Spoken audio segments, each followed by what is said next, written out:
Hello YouTube, this is Darkon633 and I'm back with another Star Wars review. Now, while I didn't get this figure during Force Friday, I did manage to get it a little bit afterwards, so I decided to go ahead and continue with the reviews for Star Wars Episode VIII, The Last Jedi. Now, the next figure I'm going to be looking at is the basic 3 3/4 inch figure of Paige, who is listed as the Resistance Gunner.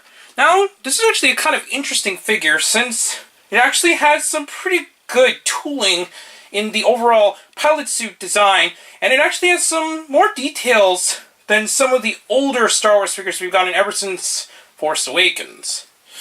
Anyways, we're going to look at the box. The box is the standard card we've seen with the 3 3/4 figures. Once again, it shows that it's Force Link compatible. Has a picture of Paige there. And on the back, it just pretty much shows everything that we know up to this point. So now, we're going to look at the figure more closely. Now, before anything else, we're going to take a closer look at the details in general. I have to say, out of all the pilot-like suit designs, I think this is the best kind of pilot-esque figure we've gotten ever since Force Awakens started. And I think this is really awesome, just overall the detailing, the sculpt, and everything else in between, even to the point that it actually has a separate molded breathing apparatus which can be removed. So that's really awesome, and also a removable helmet.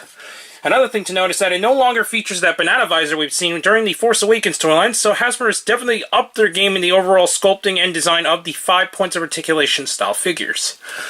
As mentioned, the articulation is the exact same as we've seen with the other 5 points of articulation figures. The head is on a ball joint, swivels at the shoulders, and swivels at the hips, which is okay, I guess, since it is mostly just the pilot character anyway.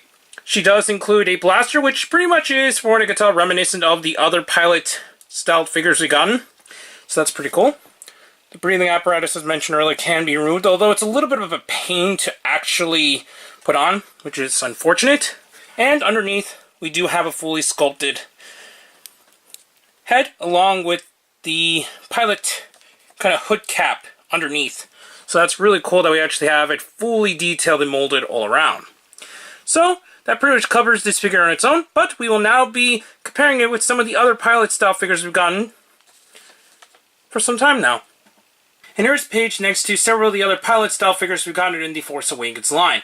The particular design and detailing has definitely grown since we had the figures in the Force Awakens. A lot of the Force Awakens figures were pretty bland and generic compared to the recent age of figures, especially can be seen with the pilot suits, since a lot of the areas are just kind of like single molded with very, very like minimal designs of paint, and it's definitely changed since we've gotten from Episode 7 leading into Episode 8. I think it's nice that we actually got a much better pilot figure design, and hopefully we'll see a lot more of these particular characters being released in the line, and maybe some of the vehicles that are associated with those characters as well.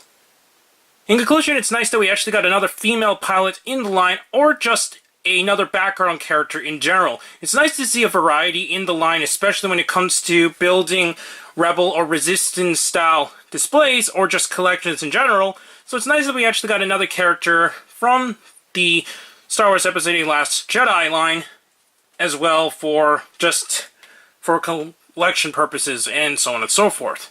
As of right now, since the film has not premiered, obviously, I really don't know the importance of this particular character, nor unfortunately know who the actual name of the actress that plays this character at this time, but hopefully she ends up in a good role in the film, although she might end up just one of those background characters that might get killed off in about a few minutes. So it really just comes down to the point that it's nice to see another pilot figure just get released in general, so I recommend getting this if you're a fan of Resistance or Rebel type characters.